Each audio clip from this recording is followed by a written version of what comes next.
on this Wednesday for the London FX breakfast. What an interesting day it's been. I'm just going to run through, obviously, what has become, of course, the most talked about issue of the day already, which is, of course, what's gone on in Italy. We obviously had the debate yesterday. We had the vote yesterday. Berlusconi announced that he's resigning. Prospect of elections out in February of next year, and then this morning, of course, LCH ClearNet. So they're a clearinghouse for European bond markets. Came out and they actually raised the margin requirement for Italian debt. So that happened at about 7 o'clock this morning, London time. And typically when they do that, that just causes kind of another lurch higher in bond yields. And indeed, the Italian bond yield today is at 6.77%. So incredibly high level, very close to yesterday's all-time Euro era high of about 6.79%. So we really still are in a very dangerous territory. Certainly that's what the bond market is telling us. Now, how did this impact the euro? Interestingly enough, now this is an hourly chart. So here it kind of shows, this is kind of from today's action essentially. So obviously it has fallen off. It fell through at the 138.30 level, which was the key resistance level. It didn't really ever get above that 138.30 level. And it's now come off back below 138. So as you can see here, this 137.80 level is a good support level. And really what we've seen pretty much over the past week is euro. This is from the 1st of November. So this is kind of a week chart. What we've actually seen is euro dollar trade in a very, very tight range. So the range on the downside is, say, about 136.50 on the downside, 138.50 on the upside. Now, if we are to squeeze above here, so if we were, for example, to squeeze above this 138.30-40 level, then that would actually open the way to kind of 139, 139.50 as well. But we think that in the current environment, what the bond market is telling us, so the bond market is telling us that Italian debt is in distress. Obviously, Italy has a debt of 2 trillion euros. When its borrowing costs rise this far, you've really got to be worried about how they're going to pay that back, because their interest bill, this has a real economic impact when yields on longer term debt starts to rise at this type of pace. It has a real economic impact, which is the fact that their interest bill in Italy is going to go through the roof. In fact, based on a yield of 6.77%, or 6.75%, and the debt they need to refinance next year, which is 300 billion euros, is about 85 billion, give or take a couple of billion either side. 85 billion is an awful lot of money that's their kind of average interest cost for their debt that's maturing next year. And that's an awful lot of money to be spending on just interest. And probably money that Italy will find it very difficult to raise, especially when they have got obviously completely become self-fulfilling. So bond yields rise because of the fact that they have this very high interest burden. But really, what I'm trying to say in a nutshell is that what we're seeing much greater stress in the bond market than we are here in the FX market. But one thing I would like you to notice, just draw your attention to, this is the MACD indicator, so it's a good indicator of direction in the market. So it's a bit like an oscillator. That has started to turn down just slightly, as you can see there. That's the second part of the chart, obviously. And that's very interesting. Obviously, if we break through this kind of 137.70-80 level, then we could see that kind of fall some way, because at the moment the MACD indicator is very much in the middle, so indicating that there's no real trend. But that also suggests that there is quite a way to go if it is to fall below this support level up here at 137.80. Now, I'd also like to draw your attention, let me add this, to euro sterling. Just bear with me. Hopefully you can all see the euro sterling chart. Now this has been a very interesting cross.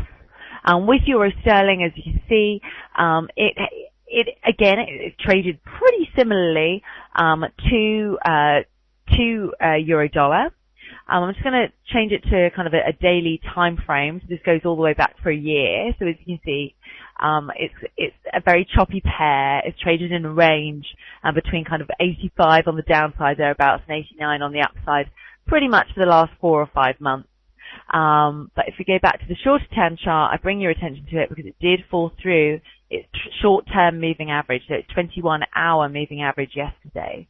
That was kind of at 85.80 thereabouts. And it's taking its time right now. So it's been around kind of 85.60, 70. But during the last couple of days, as the euro has kind of oscillated around versus the dollar, it's come under a bit more pressure versus the pound. So it's dropped from about 86 to again 80, about below 85 to kind of 60, 70 level. Again, that's not a huge drop. It certainly doesn't mirror what's gone on certainly doesn't mirror what's gone on in the bond market. But I think what it does show is that if you look from kind of the 1st of November, so really, the last 7 trading days, if you like, it's not been very volatile. It's been tapped in a very, very tight range. But the fact that we have actually seen some of these MACDs start to turn down now. The shorter term MACDs turning down suggests that there could be more weakness to come, certainly in the short term. But this also suggests something more to us. We tend to believe here at Forex.com that the bond market is kind of the big beast, if you like. The bond market is like the big dog, and the FX market, and because it's so vitally important that countries get funding, this, that, and the other, what goes on in the bond market should really start to seep in and affect what goes on in other asset markets. Now that hasn't been the case, and there's been this divergence, as you can see, between what's gone on in euro, and I'll show you some bond charts in a moment. In fact, I'll show you them now. Bring this over here. Now I just need to get my bond chart. Now this is the 10-year yield, the 10-year yield minus the 2-year yield. And what this chart really shows, it's inverted. So that means that 2-year yields are rising at a faster pace than 10-year yields, because it's the spread essentially, which is 10-year yields minus 2-year yields. Now, when I looked at this yesterday, there was a 60 basis point gap. So 10-year yields were 60 basis points higher than 2-year yields. It's very normal. 10-year yields usually should be higher than shorter term yields. Now that has narrowed today to about 30 basis points, which is a huge move, which really shows that short-term debt in Italy is rising as well. And when short-term debt starts to rise or pick up pace and rise dramatically, then you really know that you have problems on your hands, because that's when, the market loses faith in investors actually being able to pay their short-term debt back. I just want to show you another chart as well. This is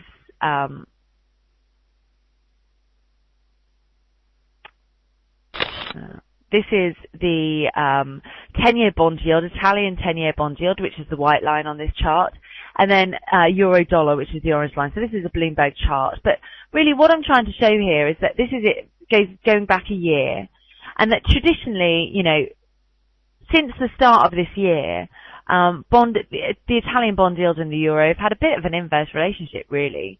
They haven't been doing kind of too much. As you can see there, the euro was on its high. There wasn't too much going on with the Italian bond yield. It was very, very stable. Then when the bond yield started to rise quite dramatically, as you can see here, that coincided with the euro coming off quite sharply. We see exactly the same again on the other side. So the euro bond yield fell off very sharply in August. Now, of course, that was orchestrated by what went on with the ECB. And that caused, the euro started to rise back up to that kind of 145-ish level. And then again, you got the exact opposite. So it kind of comes off quite sharply at the same time, as you can see here. So that's the peak, 145 in euro dollar.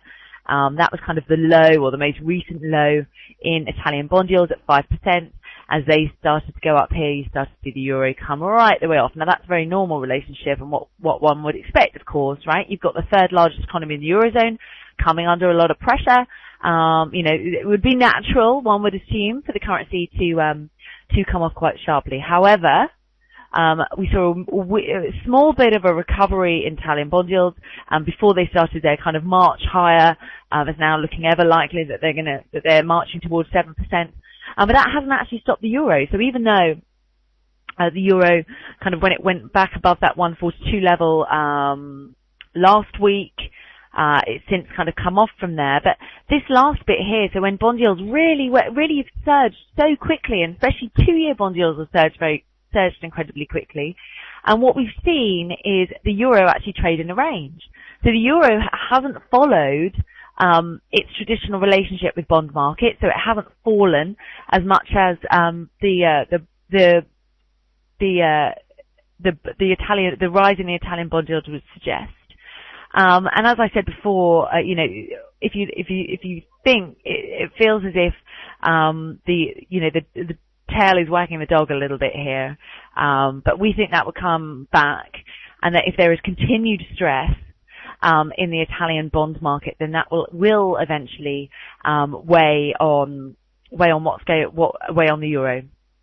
And that in our mind, there is really no way that it can't. If we do see Italy need a bailout at some stage, that will be incredibly worrying. Now, yes, we may have bought ourselves some time.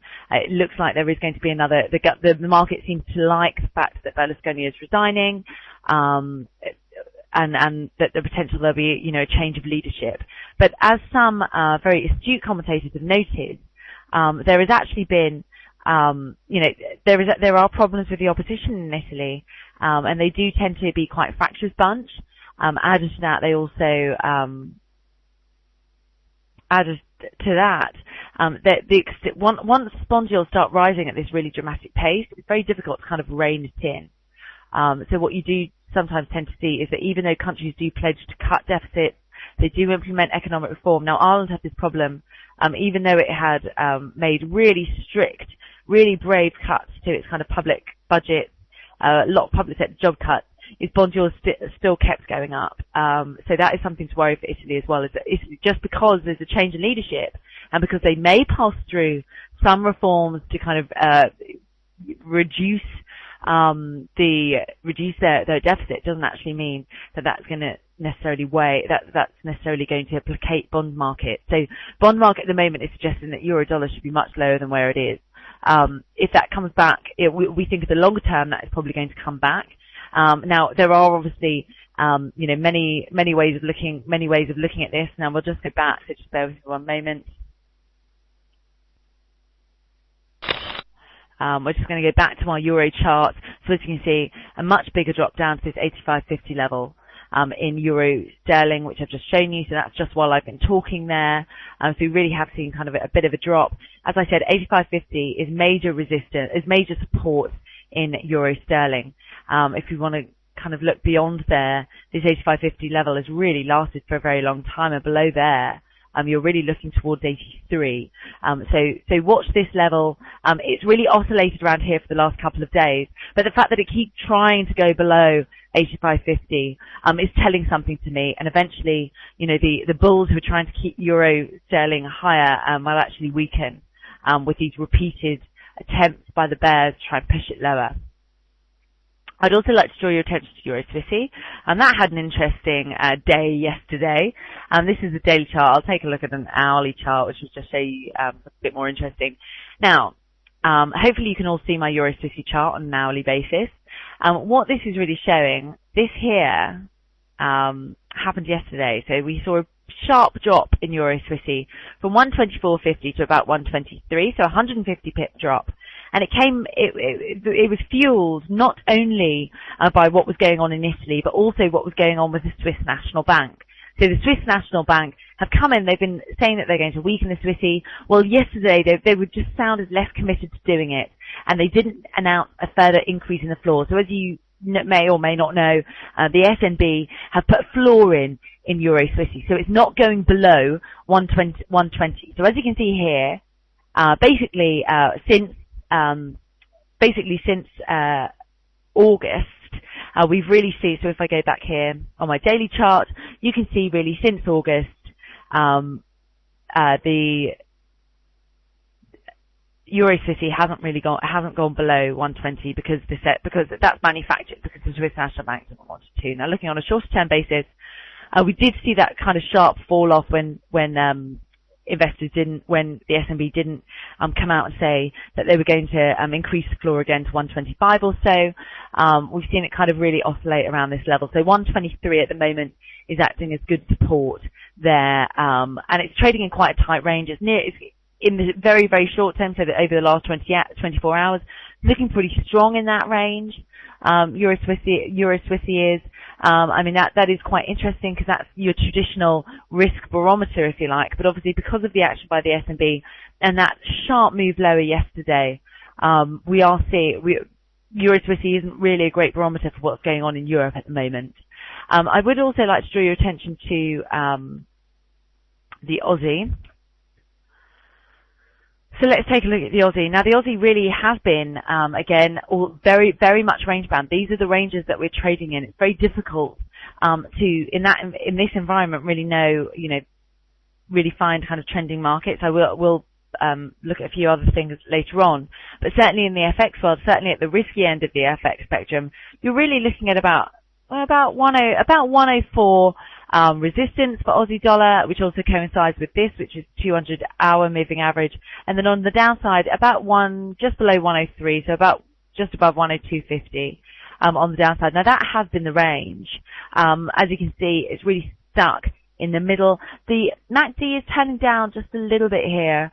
It's not really showing us too much, but if we see kind of an acceleration on the downside, then that could suggest certainly weakness back towards the bottom of this recent range, so back towards kind of those support levels at about 102.80. So do watch that, because that can be quite an interesting one to look at. Now, sterling, I know some of you are very interested in that. We've got some trade data out today, but really it's very, very light on data today. So again, it's going to be very much about headline-driven news, and that's what's really keeping us so range bound, I think. And obviously some of you will be technicians out there and be like, oh, what's she going on about with all this fundamental stuff? But I really believe in this environment, we are in a headline-driven, fundamental-driven environment. And obviously the price action is being determined in the very short term by the technical factors, but the overall direction of the market, or lack thereof, is being driven by what's going on in Europe, essentially, and all these headlines that are coming out. And today's lack of economic data probably suggests that we're going to see some more weakness. So this is the sterling chart. This is the pound versus the US dollar. As you can see, it's up a bit higher today, really. It was at a 2-week high yesterday, just kind of above 161, where it kind of came off. 161.25. It's testing 161 at the moment. This is an interesting time for sterling, because if it can break above 161.25, we may see that opens the way then to 161.50, and it may take another stab at 162. But there is, obviously the pound does get on a fundamental basis, the pound or the UK economy is very attached to Europe. So, what's going on in Italy, this slowdown in growth that we've been witnessing, these continued sovereign stresses, aren't actually that good, for the pound. Now, on a technical basis, what that translates to is that because the overall economic environment isn't fantastic, even though markets haven't really made up their mind, and as I said before, FX markets seem to be very much diverging away from what credit markets are doing. But that also means that when things look slightly oversold, or when things get to kind of these week-long or month-long highs, say 162 for cable, that seems to be when people will sell off. So from 161, if this pair busts through kind of 161.25, we could start to see some really hard resistance come in just below 162. So just watch that there. And that's the same really with euro dollar as well. I mean, the level to watch there is obviously kind of, if we can get above 138.20, then you may see towards 139.50. But we think 140 in this environment is going to be too overbought, and you're going to see a lot of buyers come in, and really it's going to be kind of a sell-on rally. So I would just like to bring up another couple of charts, so just bear with me at the moment. I'm just going to turn my camera off while I shift my charts around. So this is gold. Sorry, it's a little bit, a lot of lines on this chart, but this is just a year-long Fibonacci retracement. And I'm actually going to change that. to a more shorter term retracement. So from the high that we saw in September all the way down to the low that we saw in the middle of September, just to find out where we are. Now yesterday we kind of broke above that 1777 level, and that was a really key resistance level. It was a 61.8% retracement of the down move from of the move down from the high in September to the low in the kind of the end of September stroke beginning of October. So we really have seen gold start to move high. Now some people are wondering why that is. Gold has proven itself not to be a safe haven. Does this mean that gold is a safe haven anymore? We would say not necessarily. Gold has moved higher along with stocks. They've also moved higher recently. And we think a lot of it is actually on the back of this kind of global move towards loosening monetary policy. So QE3 still very much on the cards in the US. We've also had much weaker inflation data today from China, which has boosted the expectations that they will loosen monetary policy after being on a policy of tightening policy for a while, or being in a program of tightening policy. So we think that will come off as well. I mean, add to that, the UK have done QE, even the ECB has cut rates. So this is a global, loosening cycle, and that is very good for risky assets or stocks, but it's also very good for gold. And in the period before, during kind of QE3, when there's kind of a lot of QE, when monetary policy is loosened, gold does tend to rally because of inflationary fears. Now, the reason why gold hasn't maybe rallied as much as expected during this environment is largely because of deflationary fears. So gold is an inflation hedge, so it tends to go up when there's fears about inflation. The Eurozone debt crisis caused fears about deflation. So that is one of the reasons why we've seen this kind of move lower in gold here, as you can say. And that move lower kind of for September, it didn't really do anything most of last month, and it started to rise a bit this month. It's really not because of it. It's really not really acting like a safe haven. Now, someone's asked an interesting question about the dollar index. I'm just going to pull that up. Just bear with me. Now, let me know if you can see this. I think you might be able to. I'm hoping you are anyway. I'm going to just put that onto a candlestick chart because I think that will be easier for us. Well, the dollar index, so the dollar index is the dollar against a broad base, against its largest trading partners, essentially. I do like looking at the dollar index. However, its movement depends very much on where euro dollar is going. So euro dollar stuck in a range. Well, there you go. So too is the dollar index. Now, also added to that, you've also got Japan as a big trading partner of the US. So you have what dollar yen is doing has another big impact, and dollar yen has been weakening actually. So you've seen this kind of this range, very short term range bound activity since the start of this month. It's looking very weak. It's weak within that range. So if you think this is one range here, let me just add some lines on this chart. That would be the bottom of the very short-term range. This would be the top. The top of it would be about here. So it's really trading in a very tight range, really, between 76.80 and 77.50. So that's really only a 70-point range. It's looking weak, as you can see here, in its short-term range. They're still seeing the gold chart. Okay, cool. Just bear with me 1 second.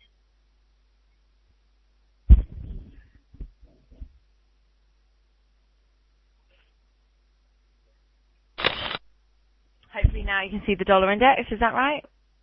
I think you can. As you can see, trading in a very, very tight range here, between 76.80 on the downside, about 77.50 on the upside. And that just kind of reiterating what this is. It's very weak within its range. And that's largely because dollar yen has come off and euro dollar has really been kind of oscillating. And if I look at dollar, sometimes on these Bloomberg charts, it looks very good. Now, you're going to have to bear with me again. Here. This is euro dollar. So as you can see, it looks very, very similar. And that is because the euro is such a lot, it makes up kind of a huge bulk trade with the US. And that's why it kind of, its movement really does determine the dollar index. But if I just bring a couple of lines on here as well, you can really see just this kind of very range-bound activity here. Very, very tight range there of about 150, 200 pips. So once as just going back to what I said before about the euro, we did see that move higher to kind of 122, 142, and then it fell off very, very sharply, which suggests that investors are very nervous. And also just on a technical level, as you can see, it tried to make 150 back in May, didn't, then really hovered around 145, couldn't really break above 145 for most of July and August and then September, and then it came off again. Now it's gone back up here to 142, hasn't been able to do it. It may make another stab at it, but we think it's going to be very, very tough resistance. And actually this whole pattern from going not being able to break above 150, not being able to break above 145, not being able to break above 142, actually suggests to us that the trend is lower. So we're very much kind of range bound still, but we are, if you take the longer term range in euro, in euro dollar, so if you say just below 150 there, and then kind of the 130, 132 level on the downside, we're fairly weak within this range. So if we aren't to see a recovery, then we really could see another kind of fall back towards that 135 level. Now, I also just want to kind of bring your attention to another type of way of looking at something. Now, some of you won't necessarily know this, some of you might. This is a point and figure chart.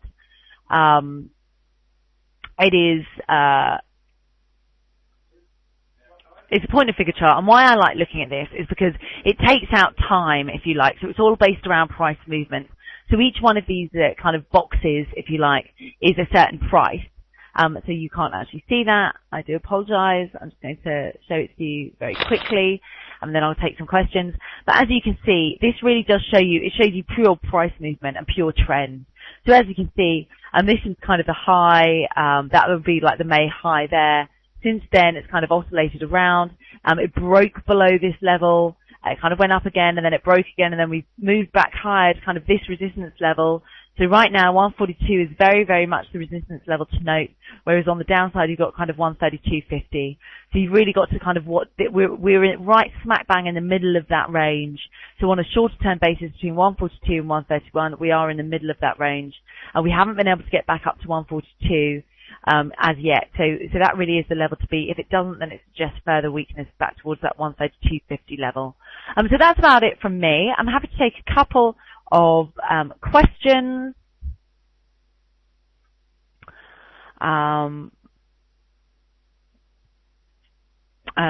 Just while, if you guys have any questions, please note them down. I don't mind taking a couple. Stocks in Europe have opened higher. Of course, they opened about 28 minutes ago. They are higher for the second day in a row. We had very good performance from stock markets. A strong positive performance from stock markets in Asia as well. And obviously that followed on from what happened with the US last night, and they also rallied into the close.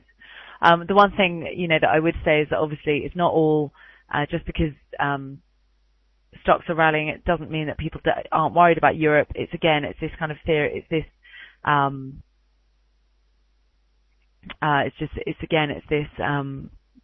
movement, or movement towards a loose global monetary policy. So someone has, asked where you can find spot FX order flow. You're not really going to be able to. That's very difficult information to get. Can you please give us your opinion on the DAX? I can. Let me just pull up the chart there, and I'll have a quick 2-minute look at the DAX. Just bear with me one moment.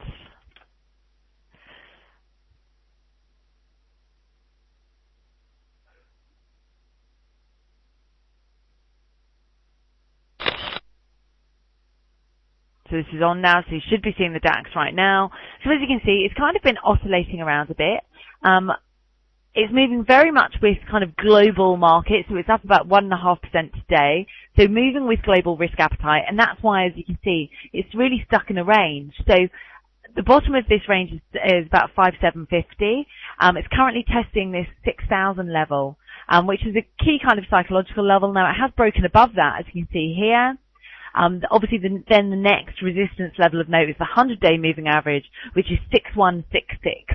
And so that's the level in the short term to note, with 6,500 being the upside one bit. So 6166 is the initial resistance. The second level of resistance is obviously 6,500. But it's very much moving with overall risk appetite. But as we said, do watch out, because the bond market isn't nearly as buoyant as the equity and FX markets, and usually they do tend to kind of move in some sort of a relationship with each other. So we are a bit worried about that. Now, thank you very much, everybody, for joining, and please do join us on Friday.